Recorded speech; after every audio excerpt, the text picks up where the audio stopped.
Hey, what's up? We are back.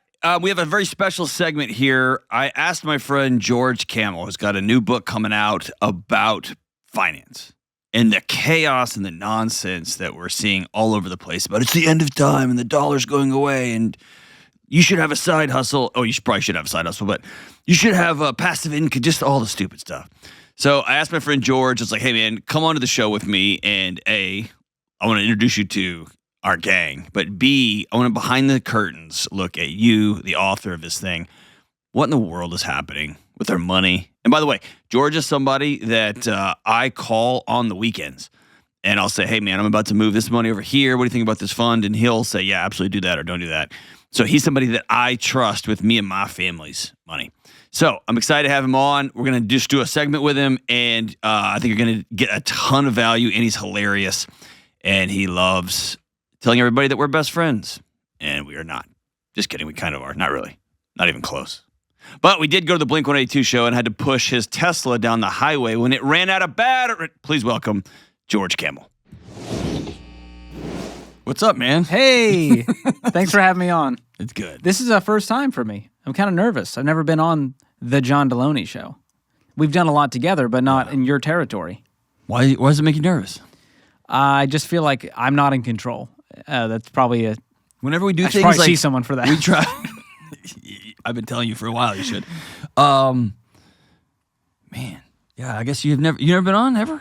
No, you never invited me. I didn't want to remind you here, but now better time, no better time than the present. But it's an honor. I'm a big fan, and it's nice to be like inside of You're the not show. a fan. You never listened to my show one time. I listen. You've never listened one time. It's fine. Like we work I together. do. You hear me run my mouth all the time. But I need to watch comedy to make, you know what I mean? I'm looking for uppers. Yeah, And sometimes the show's heavy. It can be a little. And we take enough of that on the Ramsey show together. So I get my dose. Downery. I get my dose. Oh, my downery? Yeah. But I do love It's a gift, you. George. It's It's a gift. You just had a baby. Yes. First kid. Tell me about it. How's it been? It's been hard. I will say that. Harder than I thought it would be. Whitney had a really hard pregnancy, and the delivery was great, and the baby's healthy. That was all great. But then she got mastitis, and that turns into scarlet fever, which I didn't know existed in today's world. And that turned into an abscess and like a minor surgery. And then the baby got the tongue tie thing. And so there was always just another like hard thing in an already hard season where you're like not sleeping. You're in kind of teammate mode instead of marriage mode. Yep. It's just survival mode. Yeah, it's like, did you get the thing? You get the hatchet, I'll get the rope. You get the dogs, I'll get the baby. Who's dropping the, you know what I mean? It's just a lot of logistics and not a lot of connection. And in between, there's some really sweet moments, you know, with the baby and all that. But it has been dramatically more difficult than I thought. And so I have a newfound respect for parents. I used to like dog parents and be like, you know me, I'd be like, I'm a dog dad. I know how hard it is. And I ate crow. I wasn't going to say that you and I have had that conversation. You're like, John, I've got 2 French bulldogs. Yeah, God fed me some humble pie. You're in the middle of you're releasing your first book, which is chaos, right? And you're hosting your own show and 2 other shows, right? So I mean, life's bananas, right? You and I are heading off on a speaking event coming up. Like, so it would be chaotic for any person on the planet. Then you throw a newborn in there, and then you throw a very difficult first few months with the health with your wife, all the chaos that goes with that. There's something about, I don't feel like anything. I don't feel at all. I'm just going to keep doing the next right thing. I'm going to do this thing. I'm going to make sure I fill in the blank. I'm going to make sure I exercise, which I know you don't do. I'm going to make sure I do this, which, whatever. But I'm going to keep doing those things. And I'm going to march along, even though I don't feel like it. And well, now it's the time where it's easiest to veg out and stare at the screens and play a stupid game on your phone instead of doing the hard thing. Like you talk about the daily choices. It's the worst. Yeah. Dude. Yeah. Like if I had slept good, maybe I would work out today, John, but I didn't sleep good. So therefore, you know what I mean? Just doing it out of discipline and sheer habit is just so hard. But it's on the other side, your daughter will wake up at 1 years old or 9 months and she'll look at you. And then you'll have, that's probably a good way to think of it. She's going to be 1. Regardless. And the choice you get to make is, how will I have shown up for her when she turns 1? When that light bulb comes on, and it comes on before 1, but when that light bulb comes on, will I be all in, or will I be a ghost of who I was, shell of who I used to be, right? Well, and truthfully, that's been the biggest struggle in our marriage right now, is Whitney being like, hey, Look her in the eyes. Like, be present with her. Don't veg out on your phone while feeding. You know what I mean? Yeah. That's been difficult for me. Yeah. After a long day of work and you just want, you want to veg out, but you're like, I need to connect with this baby. Like, that's what's important to me. Yeah. I know I should do it, but my brain is occupado. Yeah. Or I don't know how. Right? It's a tool set. And it's hard. I'm used to having conversation. Let's have some wit and banter. With a baby, I'm making sounds. I'm singing. I'm doing all the things I know how to do to see what she reacts to, which is fun. So you sat down in a room over the last year and wrote a book. About what? Well, it was a tough task to write a money book at Ramsey Solutions. There's this elephant in the room, big shoes to fill when you have the Total Money Makeover, the best-selling personal finance book of all time. Right. And you're like, I'm going to write something different and better. You know what I mean? Like, it's not even big shoes to fill because the feet are still in those shoes. Exactly. It's still sold in the same bookstore. And so my goal was not to rewrite the Total Money Makeover. The goal was to write a book that feels like I am speaking to everyone in current times.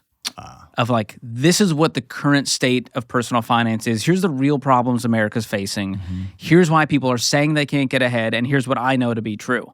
And so it was a lot of, I start with my story of how I started broke. Mm-hmm. I didn't come from money. My parents were immigrants. Mm-hmm. I was $40,000 in debt.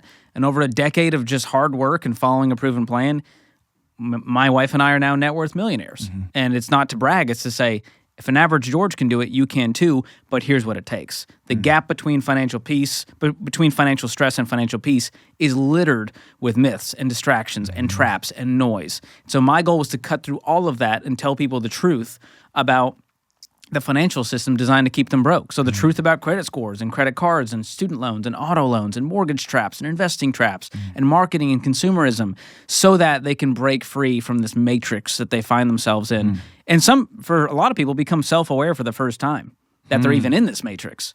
That's this is a simulation, bro. You can opt out, and they go, "What do you mean? I don't need a credit score." Yeah. That's jarring to a lot of people, and so I walk it very carefully because I know what I'm saying sounds insane to someone who's been in it their whole life, like I was. But to deprogram that, to break free from that, and achieve all of your financial goals and become the person you want to be, and to give the way you want to give, that's what the book's all about. It's not really about the money. We have to talk about money so we can stop talking about money. Gotcha. Well, how do you... I feel like there's two different competing anxieties here. The anxiety that you and I talk about all the time, which is when your body knows that you owe somebody money, they're your master. They own you, right? And if you don't do X, Y, or Z, they take your house, they take your car, they take your food, and your body knows I'm not safe in that situation, regardless of how good the deal is. There's also this competing anxiety, which is this inner desire to connect with other people, to be a part of a tribe. And the entire culture says, if you don't have a new car, you and I were in a conversation the other day with somebody well, what do you want me to get, a car with 100,000 miles on it? And we're like, we both have that. Yeah, what are you talking about? And it was like, you're not, that guy wasn't stupid, the guy wasn't entitled. That guy believed a story that he'd been told, which is if you have a car that has more than 100,000 miles, you are being unsafe to you and your family, right? If you don't have a house with every kid with their own room and their own bathroom, you're failing your children. So I have to compete here, right? One of these is, all right, I know my body needs safety. The other is, I don't want to be the only one, right? I don't want to be the only person not doing these things. What do you tell somebody that says, I can't operate outside of this world? Well, number one, are they open to new information? Because if they're not, it's a pointless conversation. There you go. Yeah. So you have to go hey, my way isn't working. I'm curious to know how this way works because that sounds more peaceful. The goal of this book when it comes to helping people avoid some of those traps, and I point out the three stooges of wealth building is what I call it, but I think it applies in life, and I'm sure this applies to mental health. Pride, fear, and greed. Those are the three traps I find when people are trying to build wealth. But also when it comes to personal finance, they go, yeah, but I'm smarter than that. I'm going to be the guy who pays off the credit card every month and doesn't pay interest. Great. The credit card company loves that you believe that that's you winning, is that you're not paying interest and that somehow your life is going to be great and you're going to build wealth. Fear is a big one. There's a scarcity mindset that we see with a lot of people. I never had money, so I need to keep stacking. Even when you're doing well, there's this never-ending chase for the goalpost has kept moving. Well, we have $1 million, but really we need $2 million now because we factor in inflation. So we need $4 million.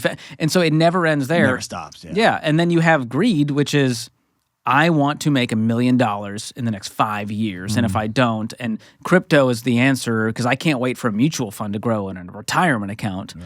And so there's this element of I can do it faster and I'm smarter. And pride, fear, and greed I've found is what causes people to fall right on their face. And it's one of the reasons we have to have the nice car because you can't swallow your pride and drive a beater next to your coworker who's leasing the luxury vehicle.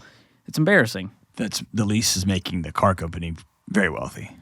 And they want you to think I just bought a car with cash and the finance office called me and they're like, we're really concerned. Why aren't you financing this? She was like, well, you should lease it. That's what I do. It's the smart way to do it. And I'm like, I don't know how to tell you this. Like I had to be like, listen, I host a show where I tell people not to lease cars, that it's the stupidest way. And so in all the kindness, but it just made me remember how much work we have to do to untrain people's brains to go like, there is a different way and there's a better way. There's just so much pain out there and we take the brunt of the calls where like life didn't happen the way it looked on paper. Yeah. Like, well, if I do this deal on Airbnb, I'm going to make so much money. And they call and they go like, we can't afford the payment and the tenant screwed up our house and the car is getting repoed. And we're on the other end trying to help them pick up the pieces. Yeah. And it's one of the reasons we're just like, debt equals risk. Less debt equals less risk. Don't owe anyone money. Your life's probably going to be less stressful. The hardest challenge I think is that I wrestle with in the conversations we have about money is when I talk to somebody, most of the people we talk to have never been on the other side. So I've been to your house and you have a very, very nice home, an extraordinary neighborhood. And you could go to the bank today and probably qualify for 4 or 5x the home you're in right now. Does that weigh on you at all?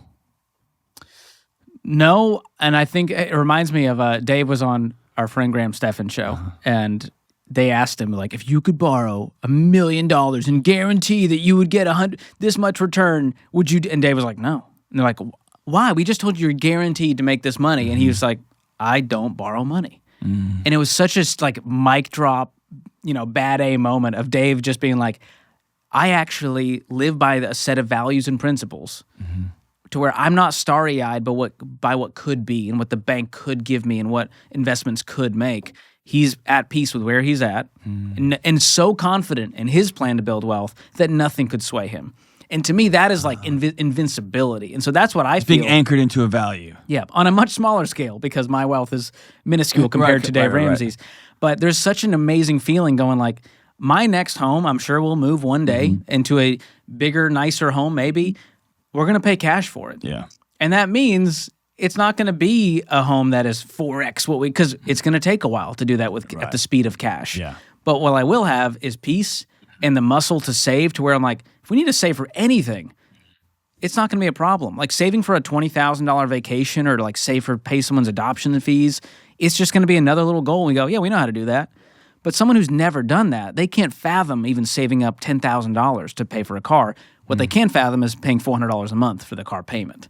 So it's a shift mentally you got to make. You host multiple shows. You're a public figure. You travel the country speaking at events all over the place. And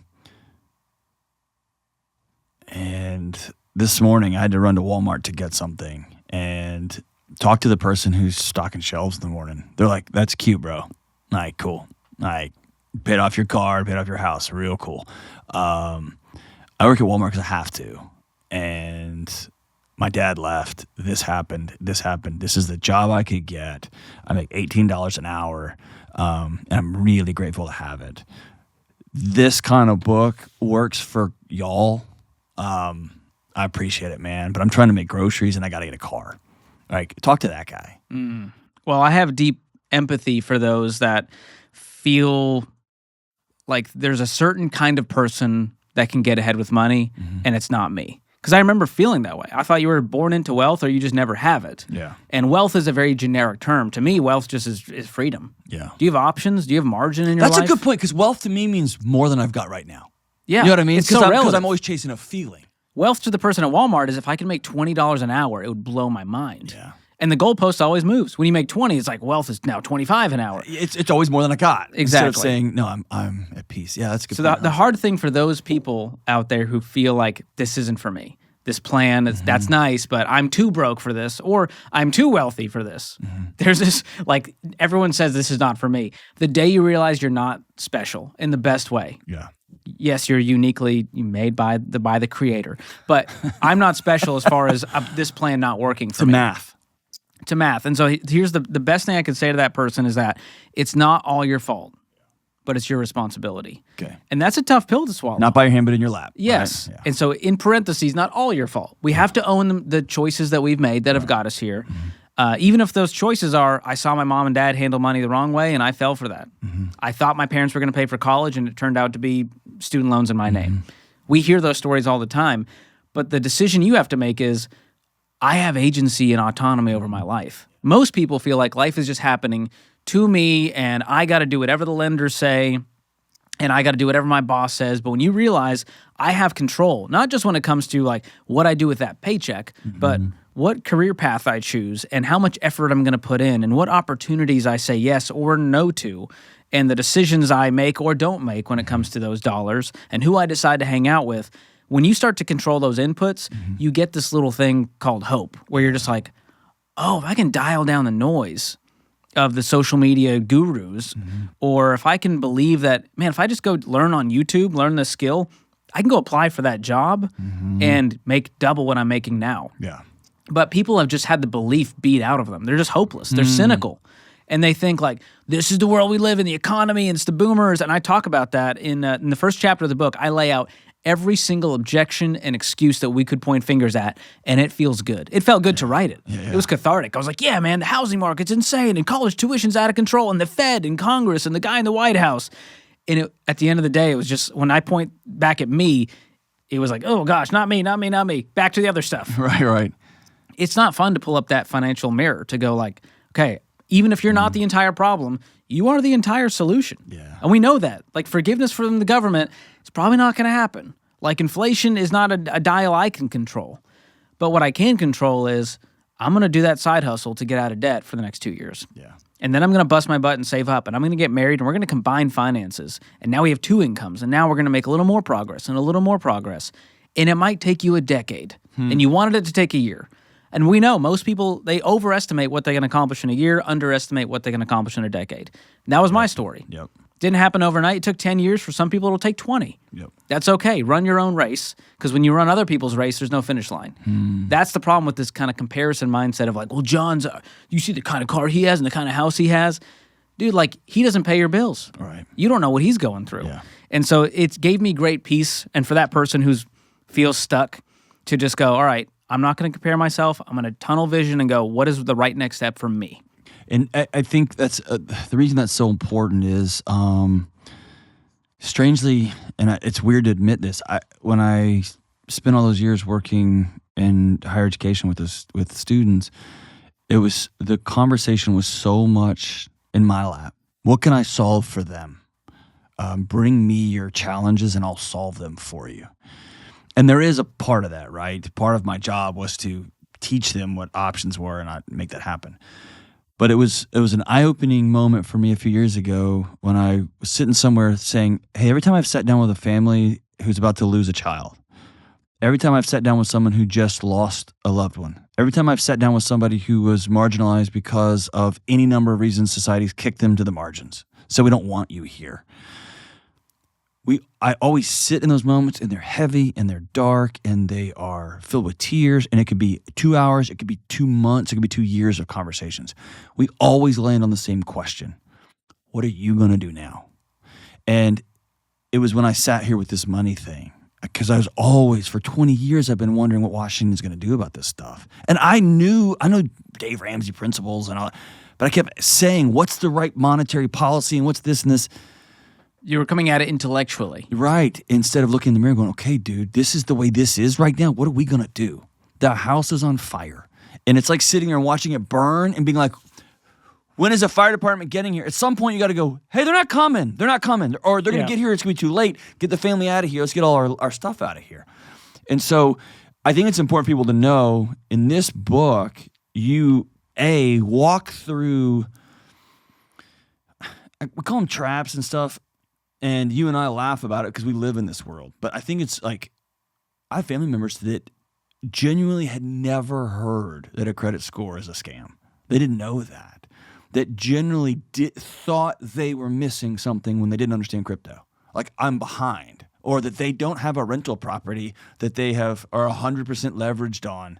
So they feel behind and they're just screwed. Yeah, they feel completely hosed. And so, you walk through all these excuses, all the things that we're told that aren't true. And then you walk through what I think is more important is a plan. Here's what you do, man. And I wish it was more complicated than that.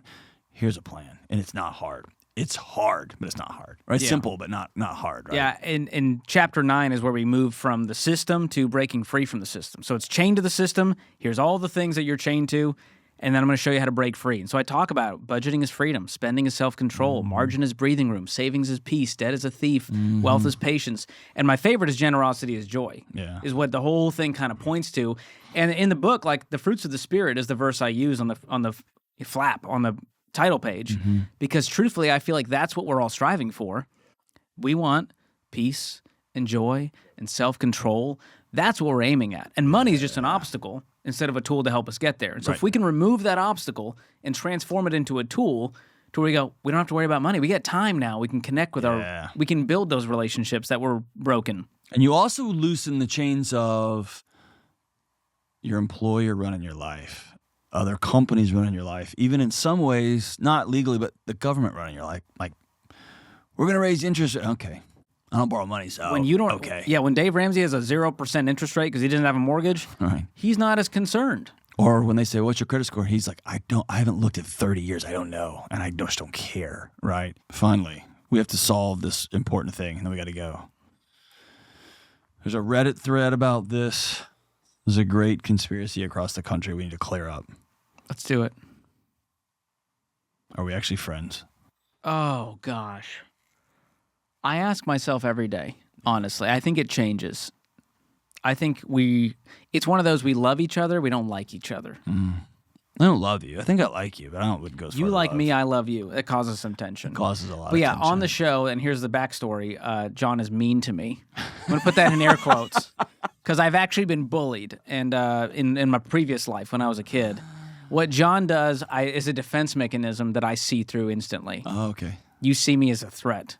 That is correct. My masculinity is Correct. a threat to your It masculinity. is well, you have a perfectly groomed beard, and I just can't grow facial hair. So There it is. Instantly, I'm I'm into waiting it. for you to just come out with this. You have So- you have biohacked your eyes with these devices called glasses. I don't have those. You have perfect vision. It's fine. I have blurry vision. It's fine. It's Wait, fine. the truth is, I think I'm your friend. I'm your friend. I think you're my friend. We text each other outside of work. You send me articles that you find interesting. I pushed your Tesla down the highway when it ran out of batteries. That's a true friend. That's what friends do. So on the show, we're not good at showing it, truthfully.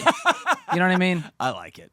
We're not good at showing each other affection live on air. But I like it that And way. it's kind of a bit, too. Like when It I'm like, is. I'm here with my best friend in the whole world, John Delony, and you're like, we're not friends. Exactly. That to me is a bit.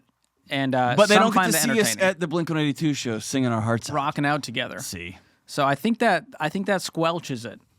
Oh, we're going to edit that part out. We're not going to let this part go live. Okay. Cool. Hey, Breaking Thank you. Free from Broke, George Camel's new book. Thanks for writing this. Thanks for the awesome. support, man. This is awesome. You get mentioned at least 3 times, and I apologize. I do call you a mediocre guitar player in the book. I think mediocre is But it's compared to Slash. It's very generous. It's compared I'm to Slash. not even mediocre. But I so. do have some great quotes from you that are very helpful, and there's so much that aligns when it comes to what you're doing and what I'm doing in the money space. We both want people to solve for freedom, That's right. and I know this book is going to help you do that with finances. So thanks for helping me spread the word. You're awesome, bro. Thanks You're for a coming. great friend. And I agree to disagree.